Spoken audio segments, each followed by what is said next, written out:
বাবা রে বাবা, কি বিশ্রী রান্না হয়েছে। তরকারিতে কি কোনো জিরে বাটা, আদা বাটা কিছুই দেয়নি নাকি? কই গো রাধুনী ঠাকুর, কোথায় গেলে? এদিকে এসো। বলুন রানীমা। বলছি, তুমি তো রাজবাড়িতে দীর্ঘদিন ধরেই রান্না করছো, কিন্তু ইদানি তোমার রান্না এত বেস্বাদ লাগছে কেন? সে তো আমি বলতে পারবো না, আমি তো আগের মতনই রান্না করি। ছোট মুখে বড় কথা বলছি, আমি কিছু বলতে চাই রানীমা। এই তুই আবার পাকামো করতে এসছিস কেন রে? তোকে কি রানীমা ডেকেছেন নাকি? আহ, কি বলতে চাইছে শুনেই দেখি না, বলো। রানীমা, এখন আর রাধুনী ঠাকুর আগের মতো যত্ন নিয়ে রান্না করেন না। রান্নাঘরে পড়ে পড়ে ঘুমোয় আর তাড়াহুড়ো করে কোনো রকমে রান্না করে দেন। একদম বাজে কথা বলবি না। বাজে কথা না রানীমা, শিলনোড়ায় বাটতে ওনার কষ্ট হবে বলে আজকাল রাধুনী ঠাকুর শুধু জিরে ফোড়ন দিয়ে রান্না করেন। এত বেতন দিয়ে তোমাকে রাখা হয় কি এই ফাঁকিবাজির জন্যে? মানে ভুল হয়ে গেছে। এর যদি এই ভুল করার ইচ্ছে হয় তাহলে তল্পি তল্পা গুটিয়ে বাড়ি গিয়ে ভুল করো, মনে থাকবে? মনে থাকবে মহারাজ। কি হচ্ছে বলো তো রানী? সকালে বাগানে পায়চারি করছিলাম, দেখি মালি একটা গাছেও জল দেয়নি। এই গরমে জল না পেলে যে গাছপালাগুলো মরে যাবে। সবাইকে এবার মনে হচ্ছে বলে বলে কাজ করাতে হবে।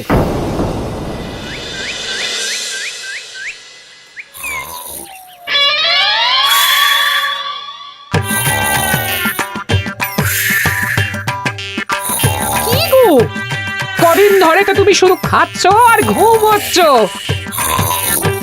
বাজার দোকান কিছুই নেই গো, রাজসভাতেও যাও না, কি যে করি।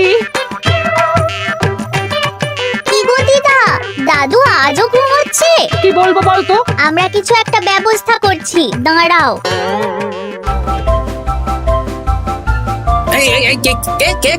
ওঠো দাদু, আর কত ঘুমে?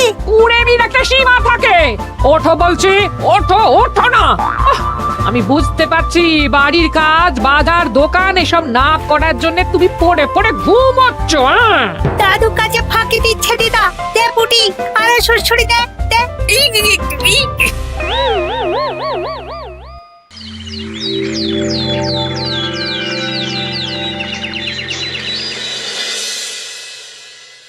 মহারাজের শরীর খারাপ না মন খারাপ?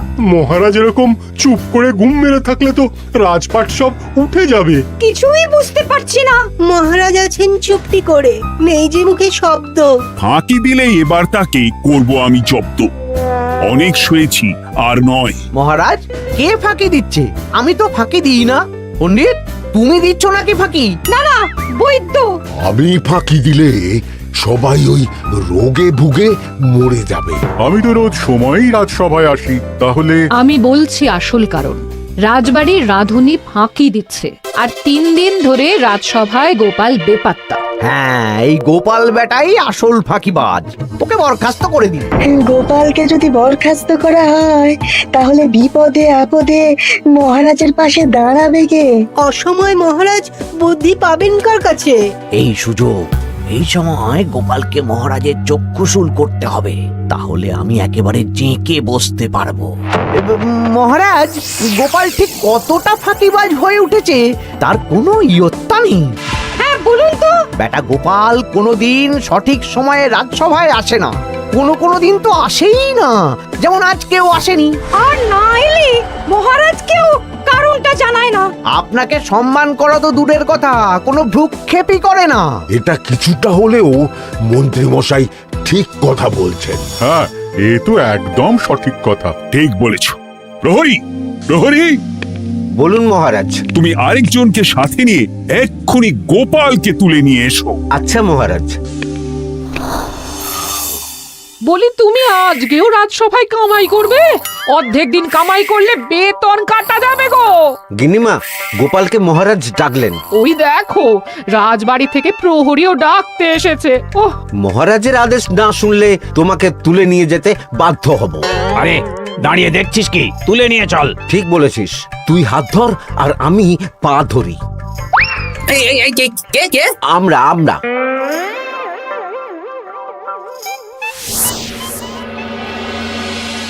এসব কি গোপাল? তুমি বাড়িতে আছো, ঘুমোচ্ছ, অথচ রাজসভায় আসছো না। কি ব্যাপার? আগে মহারাজ, মস্তিষ্ককে বিশ্রাম দিয়ে বুদ্ধি বাড়াচ্ছিলাম। অনেক ব্যবহার হয়েছে তো, তাই একটু বিশ্রাম দরকার আর কি। আমার পুরো রাজসভাটাই ফাঁকিবাজ। আমি সবাইকেই বিদায় করব, আর গোপালকেও। এই সেরেছে, আমি ফাঁকিবাজ নই মহারাজ। আমি খোঁজ নিয়ে দেখেছি সবাই কম বেশি গায়ে হাওয়া লাগিয়ে ঘুরছে। মহারাজ, আমি তো নদীর পাড়ে বসে শীতল হাওয়া গায়ে লাগাই, তবেই তো ঢেউয়ের মতো আমার ছন্দ আসে। কেউ ফাঁকিবাজ না মহারাজ, আসল ফাঁকিবাজ গোপাল। মহারাজ, আমি যদি দরকারে আপনাকে বুদ্ধি দিয়ে, ফাঁকা সময়ে বিশ্রাম দিয়ে ফাঁকিবাজ হই, তাহলে মন্ত্রী মহা ফাঁকিবাজ। কারণ মন্ত্রীর কাজ রাজাকে বুদ্ধি দেওয়া, তা তিনি করেন না বলেই আমাকে দরকার পড়ে। আমি তো ভাঁড়, আমি শুধু হাসাবো, এটাই আমার কাজ। তাতে কি, সেনাপতিও তো সেনাপ্রধান, ও কি যুদ্ধ করে? রাজ্যে শান্তি শৃঙ্খলা বজায় আছে, তাহলে যুদ্ধ করে হবেটা কি? হ্যাঁ, অকারণে পায়ে পা দিয়ে যুদ্ধ বাঁধাবো নাকি? হ্যাঁ, যত সব। যখন তখন বিপদ আসতে পারে, তাই যুদ্ধের জন্য সব সময় সামরিক শক্তিকে প্রস্তুত থাকা দরকার। হ্যাঁ, এটা গোপাল ঠিক বলেছে। সেনাপতিকে তো কোনোদিন সেসব নিয়ে মহড়াও করতে দেখি না। তাহলে দাঁড়ালো 3 জন ফাঁকিবাজ। মূল অভিযুক্ত গোপাল দিন রাত কামাই করে, মন্ত্রী মহারাজকে বুদ্ধি দেয় না, আর সেনাপতি যুদ্ধের প্রস্তুতি নেয় না। এই 3 জনকে আমি বিদায় করব। এই সেরেছে, এ তো দেখছি বিনা মেঘে বজ্রপাত। না, তবে তোমরা যে ফাঁকিবাজ নও সেটা প্রমাণ করার জন্য 12 ঘন্টা সময় দেব। আমাদের কি করতে হবে? তোমাদের 3 জনকে 3টে খালি বস্তা দেব। প্রত্যেকে ওই খালি বস্তা নিয়ে জঙ্গলে যাবে, আর এই 12 ঘন্টার মধ্যে জঙ্গল থেকে বস্তা ভরে আনবে। একটা বস্তা ভরার জন্য 12 ঘন্টা সময়? এ তো খুবই সহজ কাজ। সহজ কঠিন জানি না, যে ফাঁকি দিয়ে ফাঁকা বস্তা জমা দেবে বা কিছুটা ভর্তি কিছুটা খালি আনবে, সে সাজা পাবে। আচ্ছা মহারাজ, আমি বস্তায় কি নিয়ে আসবো সেটা কি আপনি দেখবেন? তা দেখবো না, কিন্তু বস্তা ভরে আনতে হবে। আর যা বস্তায় ভরে আনবে তাই নিয়ে সবাই বাড়ি ফিরে যেতে পারবে। তার মানে বস্তাতে যা থাকবে সব বস্তার মালিকই পাবে। একদম তাই। বুঝে গেছি, ভিতরে কোনো গভীর পরিকল্পনা আছে। প্রহরী, প্রহরী, তুমি এই 3 জনকে 3টে বস্তা দিয়ে দাও। যথা আজ্ঞা মহারাজ। আর বাকি সভাসদেরা আজকে রাজসভাতেই থাকুক। ওরা 3 জন আসবে, ওদের বিচার হবে, তারপর ফিরবে। আমাদের খাওয়া দাওয়া তাহলে রাজবাড়ির তরফ থেকেই দেয়া হবে মহারাজ? হ্যাঁ।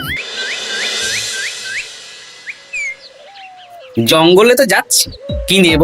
গোপাল, আমি বলি কি, তুমি বরং আমার বস্তায় ঢুকে যাও, আমি তোমাকেই নিয়ে ফিরে যাই, লেটা চুকে যাবে। আপনি যদি একা আমাকে বস্তায় ভরে নিয়ে যেতে পারেন তো চলুন। একা? এই সেরেছে। দাঁড়ান, আমি আপনার কাঁধে চড়ে দেখি আপনি আমাকে বইতে পারবেন কি পারবেন না। না না, মুখ ফসকে বলে ফেলেছি, মাথা খারাপ নাকি? তাহলে নিজের মতন থাকুন।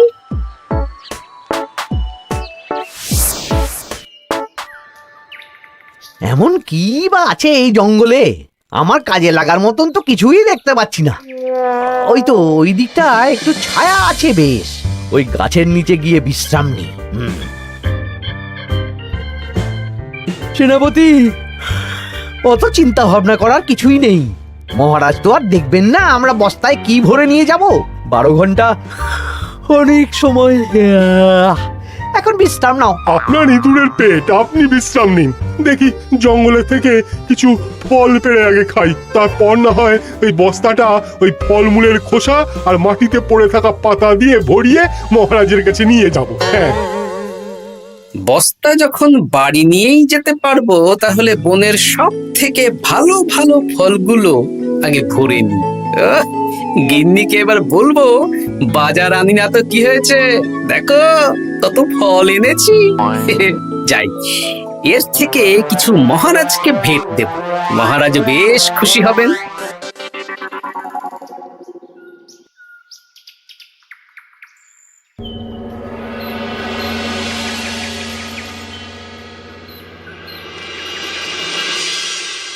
উফ, এই এত বড় জ্বালার মতো পেটখানা নিয়ে এই পেল্লাই গাছে উঠবো কি করে? দূর দূর, আশেপাশে ঢিল পাথরও দেখতে পাচ্ছি না। এই বুড়ো বয়সে হাড়গোড় ভাঙলে সে এক খারাপ ব্যাপার হবে। আরে দূরে ওদিক থেকে আওয়াজ পাওয়া যাচ্ছে। তার মানে এই বনে কেউ এসেছে। ভাই মদন, এই গাছটা ঝড়ে ভেঙে অনেক দিন পড়েছিল, এটা তো নেবই। তুই ওদিকে দেখ, কত মোটা একটা সেগুন গাছ রে। ওই গাছটা নিয়ে গেলে আমরা 1 বছর বসে খেতে পারবো। তাহলে আর দেরি কেন, হাত লাগা। আরে আরে আরে, করো কি এগুলো সব আমাদের মহারাজ কৃষ্ণচন্দ্রের পছন্দের গাছ। ভুলেও এই গাছ কেটে নিয়ে যাওয়ার ভাবনা চিন্তা করো না। আর ওই সেগুন গাছটা তো মহারাজের সবচেয়ে প্রিয়। আরে মহারাজ কি করে জানবে শুনি, এই বনে তো তিনি ভুল করেও আসেন না। এই যে আমি আসি, আমি মহারাজের দূত। তোমরা যদি ভুল করে ওই সেগুন গাছে হাত দাও তাহলে কিন্তু তোমাদের গর্দান যাবে। এই সেরেছে, কিন্তু আমরা তো কাঠুরিয়া, কাঠ ছাড়া পেট চালাবো কি করে? সে তোমাদের ব্যবস্থা তোমরা করো, অন্য অনেক কাজ আছে। এই সামনের গাছটা মরে পড়ে আছে, এটার কাঠ আমরা নিয়ে যেতে পারবো তো? তা পারবে, এতে অত চিন্তার ব্যাপার নেই। গোপাল আছে যখন, তখন এই রাজ্যের কেউ মুশকিলে থাকবেই না। শুধু তোমাদের একটা কাজ করতে হবে। কি কাজ? এই নাও বস্তা। আমার জন্য এই জঙ্গল থেকে টাটকা বিভিন্ন ফল পেড়ে এই বস্তা ভরে দাও, তাহলে মহারাজকে আর তোমাদের কথা বলবো না, বুঝলে? আর তোমাদের যাতে রাজবাড়িতে কোনো কাজ হয় সেই নিয়ে মহারাজের কাছে সুপারিশও করবো, কেমন? বেশ বেশ, তুমি তাহলে এখন এখানে বিশ্রাম করো, আমরা তোমার বস্তা ভরে ফল নিয়ে আসছি। ঠিক আছে, আমি তোমাদের কুঠার পাহারা দিচ্ছি, তোমরা ভালো তরতাজা ফল বস্তায় ভরে নিয়ে এসো।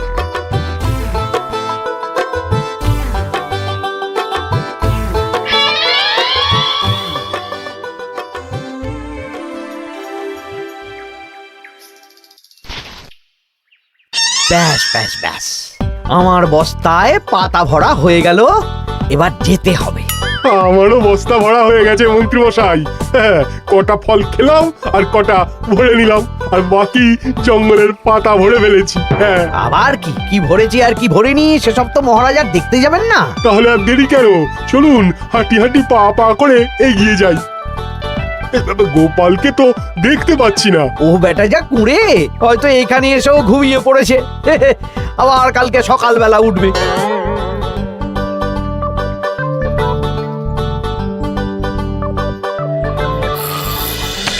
এই যে ভাইয়া, এই যে। হ্যাঁ, কে কে? আমরা। ও বলো, বস্তা ভরে এনেছো? হ্যাঁ, ভরে এনেছি। তাহলে চলো রাজসভায় যাই, তোমাদের একেবারে মহারাজের সাথে পরিচয়ও করিয়ে দেবো, কাজের ব্যাপারেও বলবো। চলুন। চলো চলো চলো।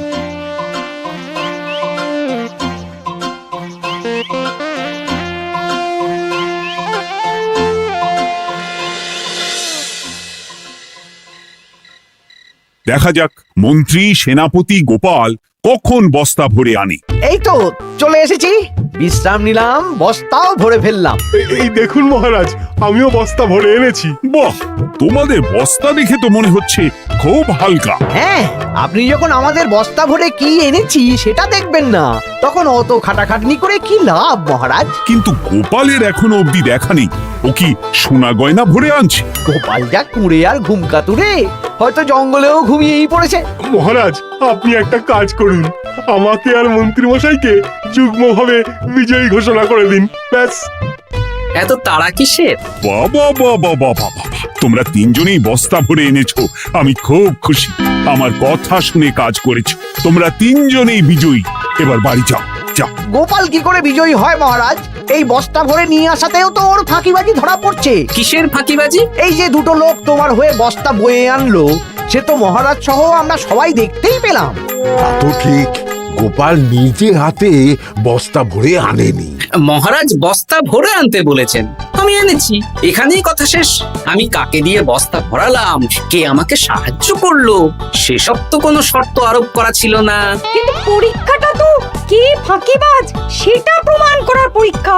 এখানে তো তুমি ফাঁকি দিলে গোপাল। এটাও ঠিক কথা, তাহলে গোপালের শাস্তি পাওয়া উচিত। মহারাজ, আপনার শর্ত ছিল সেই ফাঁকিবাজ বলে প্রমাণিত হবে যে বস্তা খালি আনবে। এইখানে আপনি একটা ছোট্ট ভুল করেছেন মহারাজ। বস্তায় কি আছে সেটা দেখবেন না, আগেই বলে দিয়েছেন। তা তো বলেছি। আপনি নিশ্চয় জানেন পাঠশালায় কিছু ছাত্রছাত্রী থাকে যারা পড়ার বইয়ে মুখ গুজে বসে থাকলেও পড়ায় তাদের মন থাকে না, মাথাতেও পড়া ঢোকে না, তাই সেই পড়া তাদের কোনো কাজে লাগে না। কি পণ্ডিত মশাই, এদেরকেই তো বলে ফাঁকিবাজ। বিলক্ষণ, এরাই ফাঁকিবাজ। ধন্যবাদ। তেমনি আমি যদি বলি সেনাপতি আর মন্ত্রী মশাই ওই ফাঁকিবাজদের মতনই ফাঁকি দিয়ে বস্তা ভরেছে, তাই ওদের বস্তা এত হালকা। সে তো আমি বুঝতেই পারছি। কিন্তু আমার বস্তায় যা জিনিস ভরে এনেছি তা একার পক্ষে সংগ্রহ করা মুশকিল ছিল, তাই আমি দুজনের সহযোগিতা নিয়েছি। মহারাজ, আপনি কি বস্তা খুলে দেখবেন নাকি? না না, আমি খুলে দেখলে আমার কথার খেলাপ হবে। এবার তো দেখছি আবার তিনজনের পরীক্ষা নিতে হবে। হ্যাঁ, নইলে প্রকৃত ফাঁকিবাজ কে সেটা প্রমাণ হবে না। কিন্তু ফাঁকিবাজ ধরার উপায় কি? মহারাজ, আমরা বরং আমাদের বস্তা নিয়ে বাড়ি না গিয়ে একদিন কারাগারেই থাকি, আর তাতেই প্রমাণ হবে এই বস্তায় সত্যি কি আছে যা আমাদের নিজেদের কাজে লাগবে। এটা ভালো বুদ্ধি। মহারাজ তখনই কারাগার থেকে আমাদের মুক্ত করবেন যখন আমরা আর থাকতে না পেরে ডাক দেব, আর যে আগে বেরোতে চাইবে সে সব থেকে বড় ফাঁকিবাজ, মানে যে আগু পিছু না ভেবে কাজ করে। বেশ, তাহলে তাই হোক। মহারাজ, কারাগারে শুধু জল ছাড়া আর কিচ্ছু দেওয়া হবে না, কারণ বস্তায় তো আর জল থাকতে পারে না। না না, তা কি করে হয়? শুধু জল? হ্যাঁ, আমি তো লোককে দিয়ে বস্তা ভরিয়েছি। আপনারা নিজে কি এমন কাজের জিনিস ভরেছেন সেটাই প্রমাণ হবে। বেশ, তাহলে তোমরা কারাগারে যাও। প্রহরী, ব্যবস্থা করো। আর এই দুজন কাঠুরিয়া বেশ কর্মঠ মহারাজ, যদি কোনো রাজবাড়ির কাজ থাকে এদের দিয়ে করাতে পারেন। আমার বাগানের মালিটা খুব ফাঁকি দিচ্ছে, তাহলে ওদের সাথে কথা বলে নিচ্ছি। যাও যাও, তোমরা কারাগারে যাও।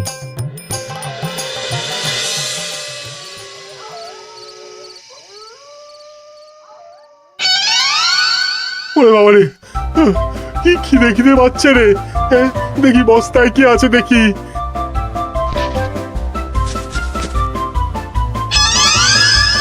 দু একটা পচা ফল, দেখি দেখি একটু ভালো আছে। এটা একটু ভালো আছে। হ্যাঁ, এটাই খাই। হ্যাঁ, এটাই খাই।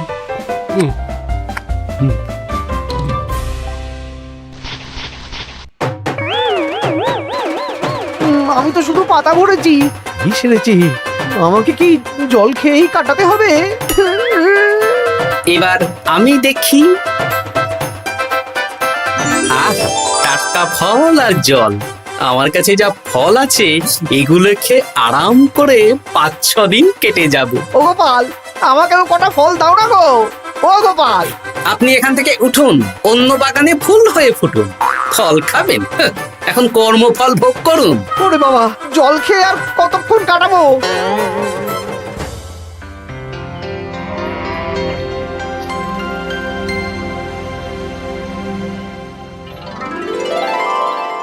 উফ, পেটটা চুই চুই করছে, কি খিদে পেয়েছে না। আমি আমি বাড়ি যাব। আপনি বাড়ি যাবেন? তাহলে বেরিয়ে আসুন, বেরিয়ে আসুন। বেটা গোপাল কায়দা করে এমন শর্ত দিতে বললো, পুরো ফেঁসে গেলাম। আমারও তো খাওয়ার মতন তেমন কিছু নেই, আমিও এখানে থাকবো না। আমি এখানেই আছি, ফল খাবো, জল খাবো, আর প্রকৃতির ডাক এলে একটু বাইরে যাব।